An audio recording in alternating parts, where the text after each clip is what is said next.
How do organisations hone in on that in a positive way and make Gen Z feel welcomed from a wellbeing perspective?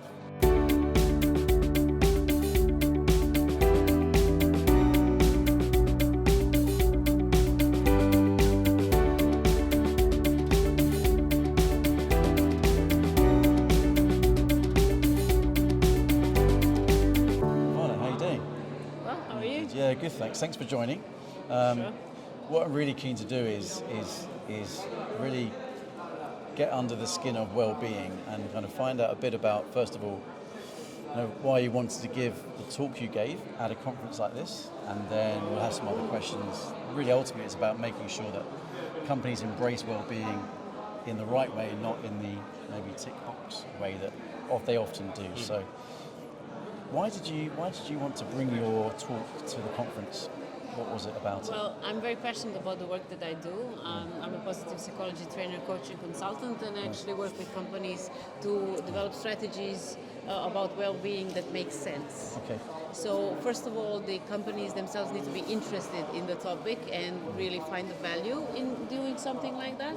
So, because this is a conference about employer branding and employers are interested in creating a better brand and marketing to the workforce, well-being is a really good strategy that is going to make potential employees be more interested in the company. So that's why I wanted to provide my expertise on the topic and perhaps ignite some interest in implementing better well-being strategies, or just starting thinking about well-being for those who haven't done it yet.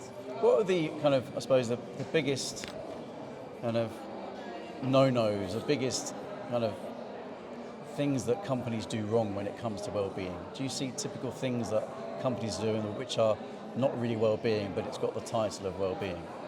Well, I would say that there are two things to not do. Yeah. First of all, if you want to implement some kind of activity that has to do with employee well-being, you need to make it a culture fit. So if you're just seeing a post on LinkedIn about somebody who's doing, I don't know, mindfulness training, but it's not a good fit for the organization where you're working, it's not going to really fall on good ground, Yes. On the other hand, I think it's a big no-no for companies to just tick a box and just do something pro forma so that they can say on a report somewhere that they did it, but not really take the effort to listen to their employees, what they really need, and then do it properly. When we were talking earlier on, you mentioned about connecting well-being to the bottom line of a business. Yes. And having well-being and profit mentioned in the same sentence is brilliant. So tell me a bit more about why is it important to have the two connected to each other? We need to be realistic about this. If they're stockholders or owners of a company, they are going to be interested in how it's going to affect their profit and their bottom line.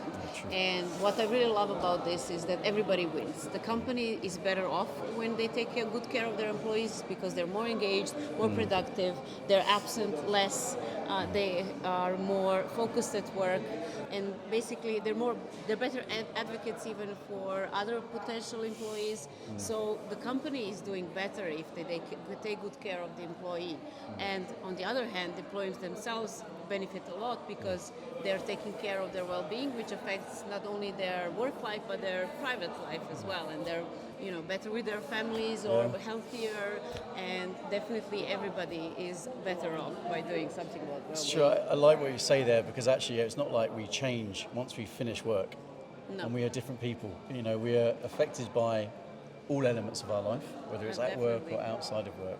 We're human beings, so you can't cut it off, Exactly. at 5 o'clock. That's why it's in big letters behind us. But I think, Conor, from your perspective, we were talking earlier on about Gen Z, and I think there's an interesting conversation here about Gen Z. Yeah. I think it's been widely publicised. Obviously, Gen Z, one of the big things they look for is that well-being arm of a business, and obviously Gen Z mental health as well. We're in quite a big crisis, really, in schools across especially in the UK where we are, and I'm sure outside of Europe. So, how do organisations hone in on that in a positive way and make Gen Z feel welcomed from a well-being perspective?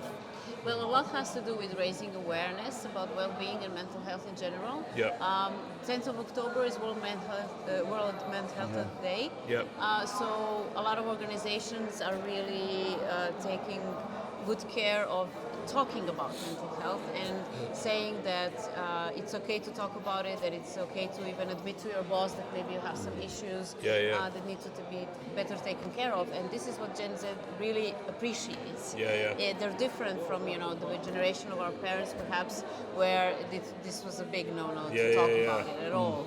Here you are able to talk about it. They're more empowered, right? Yes, they're more empowered. And in my talk yesterday, I mentioned an example of a company that did a company-wide event where the managers within the company spoke about their own experience of burnout within the company while working there. So they provided a safe platform for everybody to know that it can happen to everyone and that it's okay. And that if we talk about it and we raise awareness and we provide some kind of support, then everybody's going to feel better, and later on they're not going to lose this employee. An employee that is welcomed in a time of crisis like that we're going to be a lot more loyal to the company. It builds that trust, doesn't it? That trust is really, really important to have. Yeah, lovely. Well, thank you very much. Thank you. Thank you. And, pleasure.